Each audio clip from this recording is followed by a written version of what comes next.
Ingat po sa ating lahat. May bagyo po tayo ngayon and then sana po nasa mabuti kayong kalagayan. At ito po tayo po ay inautusan ng ating boss na tignan po yung pinagagawa po namin na tractor head na 10-wheeler and then yung low bed.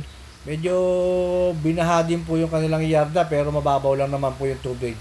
And then ito po tractor head po na 6WG1. Ito po sa company namin nakuha. Bumper light po ito na 10-wheeler and then bubble top o tinatawag na high roof. Check po sa atin ng ating boss na taga Samar. Ito po at ito po iikutan ko itong truck po na ito para po mapakita ko rin po sa inyo. 10 stud po ito na 6WG1 and then CRDI and then bumper light at new face. Kung tinatawag po na new face ha. And then ito po hindi pa tapos yung kanyang upholstery ng bangkuan. Medyo hindi pa nababalutan ng cover. And then, ayan po yung kalooban niya. Okay naman yung iba, pero yung mga upholstery niya hindi pa po tapos. And then, higit sa lahat, yung papel po, wala pa pong papel ha. Kaya medyo matagal yata ang papel ngayon ha. And then, ito po yung kabuuan po na truck. O meron lang papabago yung ating boss dito.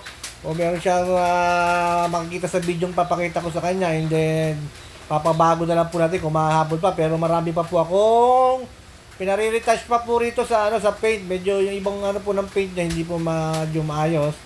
May sabi nung kailangan ng pintor is nag-uulan daw kaya hindi pa raw tapos at marami pa tayong pinapaulit sa pintor. And then ito po muna ang ating munting video at sana po nasa mabuti po kayong kalagayan. May bagyo po ngayon sa Metro Manila po. Binaha po ang Metro Manila at iba pong mga bayan. Sana po kayo nasa mabuting kalagayan. God bless po sa inyo at malalampasan din po natin ang bagyo po na ito.